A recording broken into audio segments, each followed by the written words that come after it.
নিজের সন্তানের পিতৃ পরিচয়ে সন্তানকে ফিরিয়ে দেওয়ার জন্য হলেও এবার যে কোনো মূল্যে অনির্বাণকে খুঁজে বার করার মতন চ্যালেঞ্জকে অ্যাকসেপ্ট করে নিল রাই। হ্যাঁ বন্ধুরা, ভিডিওতে লাইক দিয়ে দেখতে থাকুন। রাইয়ের জ্ঞান ফিরে আসা মাত্রই রাই যখন সকলকে কাঁদো কাঁদো অবস্থায় রাইকে ঘিরে দেখতে দেখে, ঠিক সেই সময় রাই বলতে থাকে যে কী ব্যাপার বৌমনি, স্রোত, সার্থক, দাদাভাই, তোরা সকল এরকম করে আমার দিকে অবাক দৃষ্টিতে তাকিয়েছিস কেন বলতো?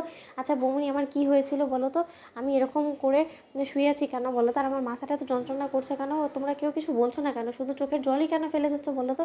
আচ্ছা ঠিক আছে, তোমরা কেউ কিছু বলবে না তো আমাকে বলো না, কিন্তু আমাকে একটু যেতে তো দিবে, কারণ আমি এখন উঠে অনির্বাণকে খুঁজতে হবে, আমার অনেক কাজ পড়ে আছে। আমি সেই চাই সুন্দরবনে আবার যেতে চাই, যেখানে কিনা অনির্বাণকে আমি লাস্ট দেখেছিলাম, এবং ওর গহীন জঙ্গলে ঢুকেই আমি নিশ্চিত যে অনির্বাণকে আমি খুঁজে পাবো। ঠিক সেই সময় রাইয়ের বৌমনি রাইকে বাধা দিয়ে বলতে থাকে যে রাই, এরকম পাগলামো করো না, তোমার এই অবস্থা, তোমার পক্ষে এই পাগলামোগুলো করাটা মোটেও ঠিক না। নিজের কথা নাই ভাবতে পারো, কিন্তু নিজের সন্তানের কথা তো অন্তত ভেবে হলো তোমাকে একটু হলেও স্টেবল হতে হবে। ঠিক সেই সময় রাই চমকে উঠে এবং বলতে থাকে যে বৌমনি, তুমি কী বলার চেষ্টা করছো? কিছুই বুঝতে পারছি না, কিসের সন্তান, কার সন্তান?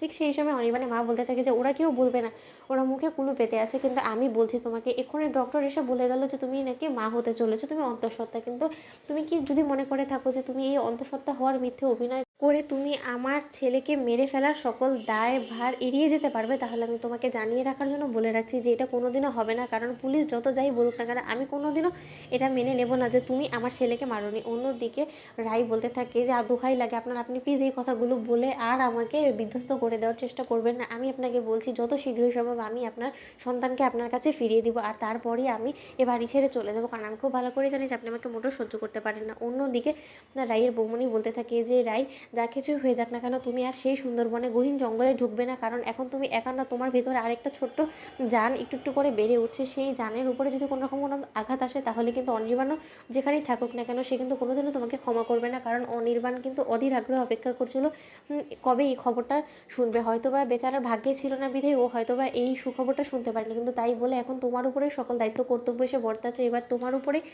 এই দায়িত্ব যে তুমি তোমার সন্তানকে নিজে পৃথিবীর আলো দেখাবে। একা তোমার এই লড়াইটাকে তোমাকে স্থির করতে হবে, তার জন্য কিন্তু তোমার ভেঙে পড়লে চলবে না, তোমাকে শক্ত হতে হবে রাই। অন্যদিকে রাই নিজের পেটে হাত দিয়ে আনন্দে আত্মহারা হয়ে চোখের জল ফেলতে থাকে এবং বলতে থাকে যে অনির্বাণ, তুমি যেখানেই থাকো না কেন, তুমি শুনতে পাচ্ছ যে তুমি খুব শীঘ্রই বাবা ডাকটা শুনতে চলেছো, আমাদের মধ্যে নতুন অতিথি আসতে চলেছে। ঠিক সেই সময় অনির্বাণের মা বলতে থাকে যে থাক, আর নেকা নেকা মিথ্যে চোখের জল ফেলার কোনো প্রয়োজন নেই, আর এই সময়ের মাঝখানে খবরদার আমার ছেলেকে টানাটানি করার কোনো মতে কোনো প্রয়োজন নেই, কারণ আমি খুব ভালো করে জানি যে এই সন্তানটা আর যাই হোক না কেন আমার ছেলের কোনো মতেই হতে পারে না। কারণ কদিনই বা হয়েছে যে তোমাদের মধ্যে ভালো কিছু সম্পর্ক তৈরি হয়েছে, আর এর মাঝখানে আমার ছেলে বাবা হতে চললে আর এই কথাটা আমাকে বিশ্বাস করে নিতে হবে? কোনো মতে আমি সেটা বিশ্বাস করতে পারি না, কারণ আর যাই হোক না কেন তোমার মতন একটা চরিত্রহীন মেয়ের দ্বারা অনেক কিছু সম্ভব, এই সন্তান অন্য কারো। তো বন্ধুরা, ভিডিওটা ভালো লাগলে লাইক এবং শেয়ার করে সাবস্ক্রাইব করতে ভুলো না।